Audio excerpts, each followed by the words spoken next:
कांग्रेस को अब टेंशन हो रही है क्योंकि छत्तीसगढ़ में ईडी का एक्शन बदस्तूर जारी है। प्रदेश के पूर्व मुख्यमंत्री भूपेश बघेल के तकरीबन 14 ठिकानों पर ईडी ने छापेमार कार्रवाई को अंजाम दिया और कैश बरामद किया। लेकिन इस बीच भूपेश बघेल के समर्थकों ने ईडी की टीम पर हमला बोल दिया।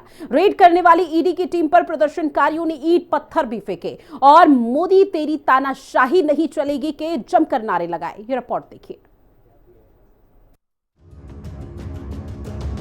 जांच एजेंसी का पंजा, भूपेश बघेल पर शिकंजा। शराब घोटाले की मार, रायपुर में हाहाकार। ईडी का एक्शन, कांग्रेस को टेंशन। जी हां, छत्तीसगढ़ शराब घोटाले में ईडी के एक्शन को लेकर छत्तीसगढ़ के पूर्व मुख्यमंत्री भूपेश बघेल के घर से बाहर निकल रही ईडी टीम पर जोरदार हमला कर दिया गया।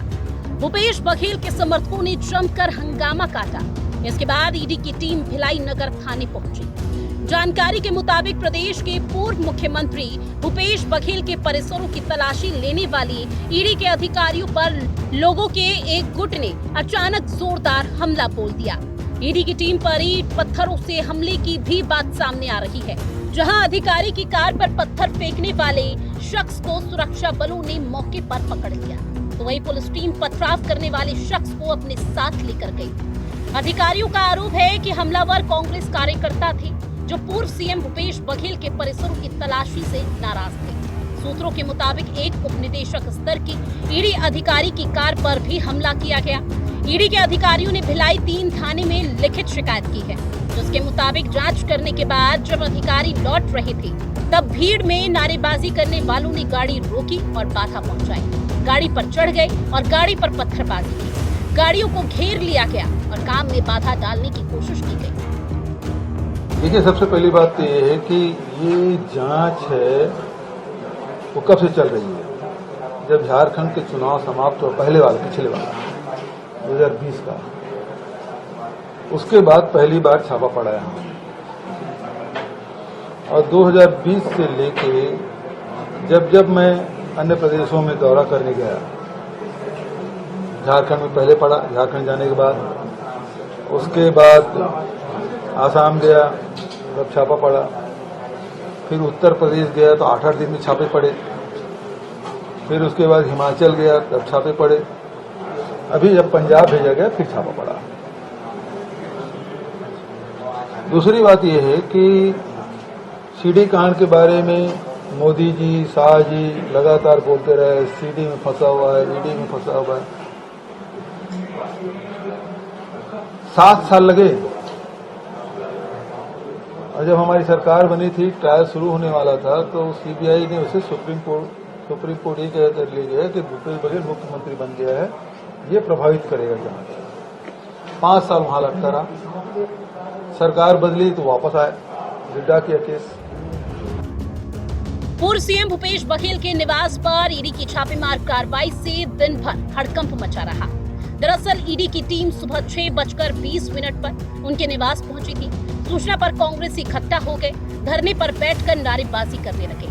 कार्यकर्ता मोदी तेरी तानाशाही नहीं चलेगी, भूपेश भैया जिंदाबाद के नारे लगा रहे थे।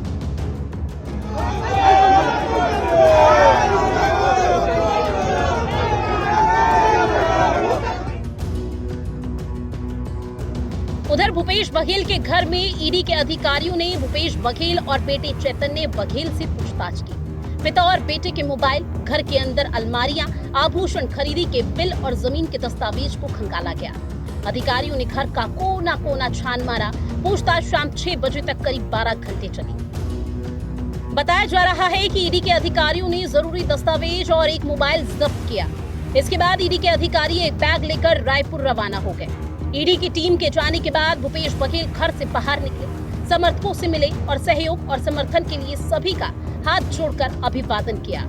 उन्होंने कहा कि बिना सर्च वारंट के घुस गए थे। पूछने पर कहा कि ला रहे हैं। तो हर्ष सभी जो जांच है उसकी होने वाली है। 5 साल से केवल जांच ही कर रहे हैं। ये इसकी नीयत यही है कि बदनाम करना, प्रताड़ित करना, परेशान करना, तोड़ना, जमाना, ये उनका काम है। यदि कोई भी जांच है 5 साल तक क्यों चलेगा? जांच होगी 6 महीना साल भर चले और उसके बाद कोर्ट में जाए, चार्ज फ्रेम करे, गवाही किसी हो, लेकिन ये जांच ही कर रहे हैं, पता नहीं कब तक जांच करेंगे। कोई सीमा है किसी चीज की? जांच करने भी कोई सीमा होती है?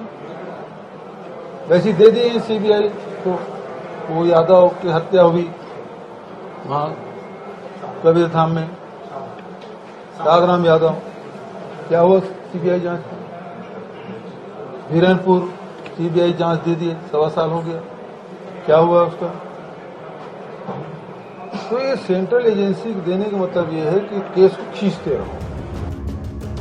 ईडी के सूत्रों से जानकारी मिली है कि जिन ठिकानों पर छापेमारी की गई है उनके तार भूपेश बघेल और उनके बेटे चैतन्य बघेल से जुड़े हैं। इनके कारोबार में रकम इन्वेस्ट करने की बात कही जा रही है। बिल्डर अजय चौहान और मनोज राजपूत के कारोबार में पैसा लगाने की खबर है। मनोज राजपूत के कारोबार में उड़िया कर्मचारियों के खाते इस्तेमाल किए गए। साथ ही राइस मिलर आशीष पालीवाल और विनीत जैन ने भी इन्वेस्ट किया। ईडी जैसे कारोबारियों की लिस्ट तैयार कर उनके ठिकानों पर दबिश दे सकती है। छत्तीसगढ़ के पूर्व सीएम भूपेश बघेल और उनके बेटे चैतन्य बघेल की गाड़ियों की डिक्की, सीट समेत आगे पीछे पूरी जांच की। चैतन्य की गाड़ी में फाइलें मिली जिसे अफसरों ने जब्त कर लिया।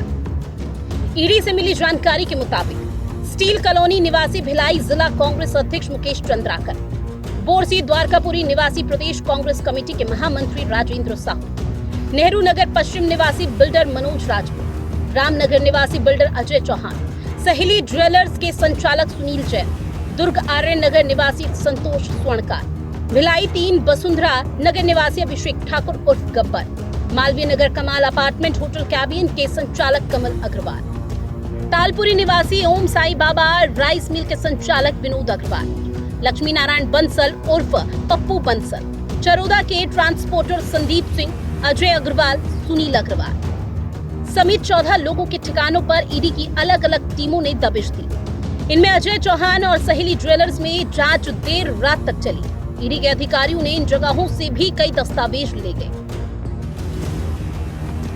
हिंदी खबर की स्पेशल रिपोर्ट। और बुलेटिन में इतना ही। आप बने रहिएगा हिंदी खबर के साथ। नमस्कार।